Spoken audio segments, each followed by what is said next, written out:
Muy buenas noches, bienvenidos a un nuevo programa de Pedro Beltrán Informa. Hoy vamos a abordar un tema, bueno, pues sensible, un tema que nos preocupa, como es el de los abusos, las violaciones. Queremos abordarlo porque a veces se genera controversia en torno a estos asuntos y tampoco sabemos muy bien hasta dónde llega un delito y dónde acaba y dónde comienza otro. Desgraciadamente están surgiendo muchas cuestiones relacionadas con este ámbito, a la vez que ha surgido un movimiento ciudadano de mujeres que se han hecho a la idea de denunciar este tipo de agresiones, aunque hayan ocurrido muchos años atrás. Así que el tema está de total actualidad y nuestra obligación es ponerlo sobre la mesa y analizarlo con los expertos, en este caso con Pedro Beltrán, presidente de la Asociación Europea de Abogados. ¿Qué tal, Pedro? Muy bien, buenas noches. Gracias por venir al despacho. Gracias a ti, como siempre, por recibirnos. Nunca se había hablado tanto de abusos, ¿verdad? De abusos, de violación y sobre todo de esa delgada línea que, bueno, pues que separa unos de otros, ¿no? Sí, de todo tipo, porque se habla mucho de los abusos también dentro de la Iglesia, que si el juez del Supremo designado por Trump en Estados Unidos, pues también había cometido abusos cuando tenía 17 años, tal. A mí un tema que me llama muchísimo la atención es lo que has dicho tú, de cuando pasan tantísimos años, ¿no? Esto me sorprende porque dices, sí, es que abusó cuando tenía 17 años, este es el caso del Supremo de Estados Unidos, de cuando tenía 17 años y, bueno, ahora creo que tiene 57, ¿no? Han pasado 40 años, dices, pero... Hombre, ¿Con qué intención tú crees que se hacen estas cosas? Al margen de que ese movimiento Me Too haya despertado a las mujeres que se han mantenido calladas durante muchos años, pero ¿cuál crees tú que es el objetivo? ¿La reivindicación? ¿El visibilizar un problema? Imagino que no buscando una condena judicial, porque imagino que habrán prescrito esos delitos en caso de que fuesen cometidos. ¿Qué crees tú que es lo que está moviendo a las mujeres en este sentido? Lleva una comisión de investigación parlamentaria, depende de qué tipo de personalidad sea, claro, pero en este caso el juez de Estados Unidos sí ha llevado una comisión parlamentaria, que ha llevado una votación dentro del Senado, que finalmente por un margen estrechísimo ha votado que continuara, o que fuera nombrado, que buscan protagonismo. Eso, sin duda, el tema, pues, te acordarás, los telespectadores pues, también se acordarán de Mónica Lewinsky, nuestro caso también, que denunció a Bill Clinton, pues, ¿qué se está buscando ahí? Sí, pienso que un protagonismo, una rentabilidad mediática, y sí, en muchos casos puedes decir que han sido personas que han sido perjudicadas, pero a mí lo que me extraña es que eso no se denuncie enseguida, porque cuando hablamos particularmente de Estados Unidos, que es donde más en boga está, es que tal actor hace 25 años, bueno, pero hay casos que sí que han estado todo el tiempo. Roman Polanski, que había abusado de una chica de 13 años, pero ese procedimiento ha estado en vigor, la denuncia es de poco tiempo después y el procedimiento ha seguido, bueno, sigue en vigor, lo que sigue es la prohibición de que pueda entrar en Estados Unidos, eso lo entiendo más. Pero cuando pasan 20, 25 años y se denuncia después, pues me resulta difícil de entender. Dices, es que es por el trauma, no sé, si hay tanto trauma, tanto tiempo hace falta que pase.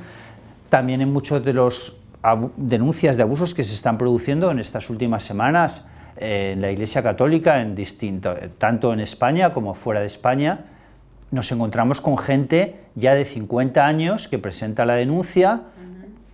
Y resulta que son hechos que habían ocurrido pues, cuando estaban en el colegio con 13 o 14 años, o menos. Hay una película excelente de Almodóvar sobre este tema que se llama La mala educación, muy bien hecha y de plena recomendación. Pero también sorprende, dices, vale, tantos años después se presenta la denuncia.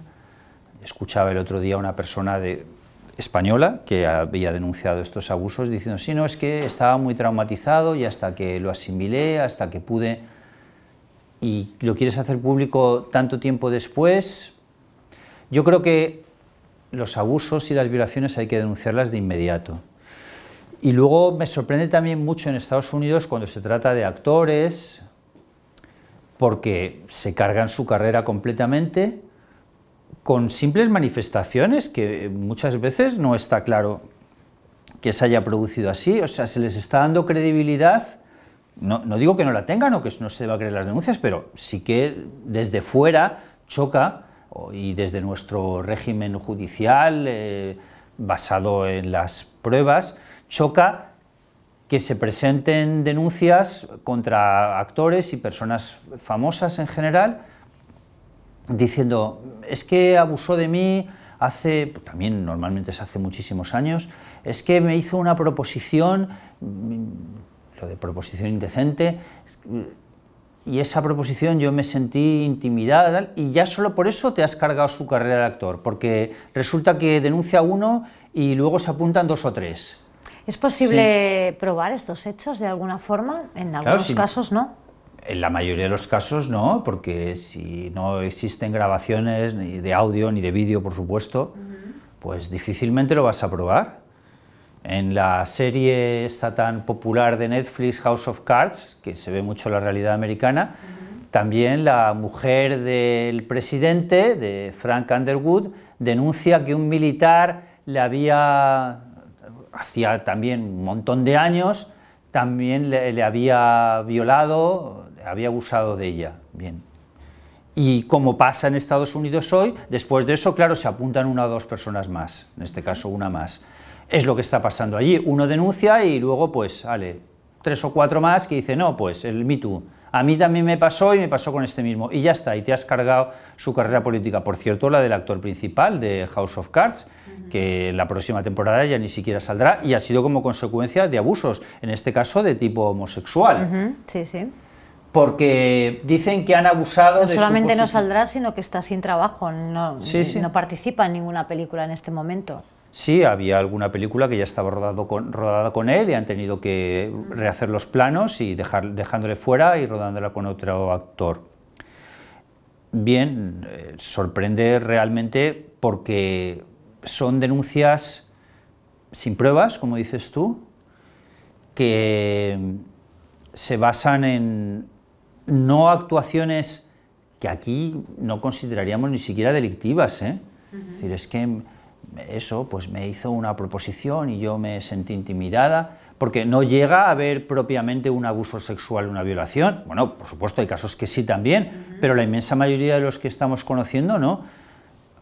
Yo no sé a ti, pero a mí me sorprende mucho cuando lo veo desde un paso atrás, ¿no? Es decir, esta cantidad de denuncias. A mí me sorprende que, bueno, quizá, claro, tienen visibilidad ese movimiento de mujeres famosas, actrices, que denuncian, tienen mucha visibilidad al denunciarlo, pero paralelamente no se está produciendo ese mismo movimiento en las mujeres que son anónimas.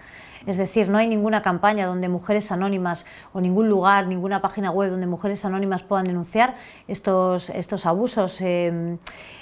A veces da la sensación de que es una moda más, como otras que surgen.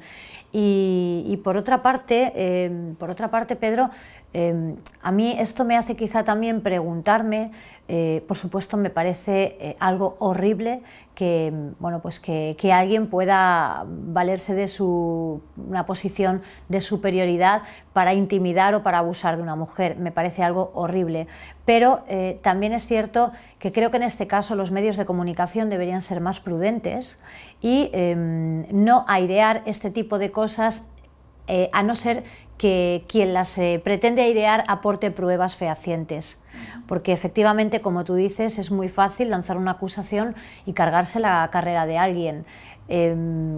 Creo que los medios en este caso, y aquí hago autocrítica, deberían ser un poco más rigurosos a la hora de visibilizar una denuncia sin pruebas. Sí, claramente, y así lo entienden los juzgados, y los juzgados en España no emitirían sentencias condenatorias en una denuncia de este tipo sin pruebas. Recordemos el famoso caso Sí, de... pero a veces el juicio, perdona Pedro, se produce en la calle. Claro. Es decir, por supuesto que un juzgado sin pruebas no va a emitir un juicio, pero cuando se lanza una acusación y se hace pública por parte de los medios contra alguien con cierta notoriedad, pues el juicio se está celebrando en la calle y puede ser incluso más perjudicial que quizá el que se celebre en los tribunales. Pongamos el caso de Cristiano Ronaldo, afectado en estos días por varias acusaciones de violación y esos sponsors que están saliendo corriendo, están huyendo. Eso supone un perjuicio importante. Sí, estoy completamente de acuerdo contigo. El hecho de que existan imágenes o pruebas a veces cambia el resultado del asunto completamente. Por ejemplo, el caso de La Manada, tan conocido por los telespectadores. Es curioso, pero yo creo que muchos telespectadores no se han planteado lo siguiente. Como hay vídeos, les han condenado solamente por abuso sexual y no por violación. Y eso porque hay vídeos. Seguro que si no hubiera habido vídeos, sí que les habían condenado por violación. Porque por el testimonio de la víctima, el hecho de que había 5 personas, etc. Sin embargo, porque aquí la diferencia entre una cosa y otra, esto me gustaría explicarlo brevemente, si te parece. El abuso sexual y la violación no es lo mismo, ni tienen la misma pena, está más penada la violación. No hay tanta diferencia, porque el abuso sexual va de 4 a 10 años en el Código Penal, la violación va de 6 a 12, aunque luego pueden aplicarse circunstancias agravantes que lo hagan más alto. Pero en el caso de La Manada se les condena por abuso sexual y no por violación. Un juez estima que es violación y otro juez estima que tenían que haber sido absueltos libremente, pero al final el tribunal, por mayoría, entiende que ha habido abuso. Y en ese caso, como digo, había vídeos. Bien, el abuso puede producirse y no ser considerado violación, incluso en el caso de que haya penetración, que con esto también mucha gente se confunde, porque la gente entiende, no, violación es eso, pues que hay penetración y te has... No es así. La violación se produce porque se haya actuado con violencia o intimidación. Solo si hay violencia o intimidación. En el caso de La Manada entendieron que no. Pero allí había vídeos y quién mejor podrá juzgarlo que los que han visto los vídeos. Lógicamente las personas individuales de la calle y las que se han manifestado no han visto los vídeos, es que salían con todas las pancartas. No es abuso, es violación, no es abuso, es violación. Bueno, están condenados a 9 años, pendientes del recurso. Pero ves como en un caso ahí, como sí que existían estos vídeos y como se han visto las imágenes, esto ha servido, curiosamente, para favorecer a los propios que habían grabado las imágenes, que desde luego no las grabaron con esa intención, las grabaron con la intención de juerga, de cachondeo, o de exhibírselo a sus amigos, o de qué machos y maravillosos somos. Fíjate que nos hemos hecho a una chica entre los 5. Bien, pues resulta que después esas imágenes, sin embargo, paradójicamente, les han servido para que la pena no sea tan alta. Sí, la verdad es que es curioso. Hablando de intimidación, ¿qué es lo que se entiende por intimidación? ¿Violencia o intimidación? Tenemos quizá claro lo que entendemos por violencia. Sí, si le pegas un empujón, si la coges de los brazos, si la fuerzas, la sujetas, en fin, o si la atas a la cama. Claro. Desde luego, todo eso es violencia. Pero no tenemos tan claro lo que es intimidación, porque cada persona se puede sentir intimidada por circunstancias diferentes. En este caso, el hecho de que haya 5 hombres en un portal con una mujer, creo que puede ser motivo suficiente de intimidación si es una mujer joven que se siente indefensa o que tiene miedo por saber que no tiene ninguna oportunidad en caso de enfrentarse a esos 5 hombres. Sí, así lo entendió el voto particular, que consideraba que debían ser condenados por violación, pero los jueces que han visto los vídeos han entendido que no había intimidación. La intimidación clara sería, mira, si no te acuestas conmigo te mato. Bien, eso es intimidación. O voy a matar a tu padre o voy a poner una bomba en tu casa. Estás intimidando, estás amenazando también, ahí incluso tendríamos un concurso con un delito de amenazas. Pero ciertamente hay casos en los que es difícil precisar si se ha dado esa intimidación o no, porque te basas en la mayoría en el relato de la víctima, que la víctima no se pone a grabar, y esto de que el que grabe sea el que comete el delito, pues también es bastante curioso. Yo tuve un asunto en el que el abusador sexual grabó mientras cometía estos abusos sexuales con su suegra de 84 años que tenía Alzheimer, y lo grabó él mismo para verlo él o para enseñárselo a sus amigos. Se lo grabó en el ordenador. El ordenador lo tenía con una clave, pero un día se lo dejó encendido, el típico de que vas al baño o lo que sea, se lo dejó encendido, y la mujer vio la grabación, su esposa, es decir, la hija de esta señora. Claro, ahí tienes otro caso de que tienes la prueba perfecta. ¿Cómo defiendes a esta persona? Que si claro, lo ha grabado él mismo, se consideró abuso y no violación, en cualquier caso. Pedro, ¿son estos casos más frecuentes ahora que hace unos años? Tú llevas muchos años dedicándote a lo mismo. Hay más, sí. ¿Hay más o los oímos más? ¿O se hacen más visibles? Tenemos esa duda. Sí, se hacen más visibles, está bien expresado por tu parte. Lo que pasa es que están afectando a personas de más renombre. Hay gente que antes no denunciaba y que ahora denuncia. La campaña esta del Me Too, como tú has dicho, y claro, eso está haciendo que cada vez más personas se planteen la posibilidad de denunciar. A veces me he encontrado con denuncias por acoso sentimental. No ya acoso sexual, sino acoso sentimental. Sí, hay una sensibilización mayor por las mujeres y eso significa que se están produciendo más. Quizás no es que haya más en el mundo real, sino que casos que antes quedaban fuera y que no se denunciaban por pudor, ahora importa menos, la sociedad es más libre, atiende mejor a estas denuncias y por eso hay muchas mujeres que se están animando pues, a denunciar y a perseguir estos asuntos. Y los hombres, pues no sé si los cometen más o no los cometen más, pero están saliendo muchos más casos que antes. Quizá todos estos casos nos duelen y nos indignan, pero quizá los que más nos indignan de todos son los de aquellos violadores condenados con sentencia firme cumpliendo sus condenas en prisión, que cuando salen con un permiso o salen definitivamente, al poco tiempo vuelven a reincidir y vuelven a hacerlo.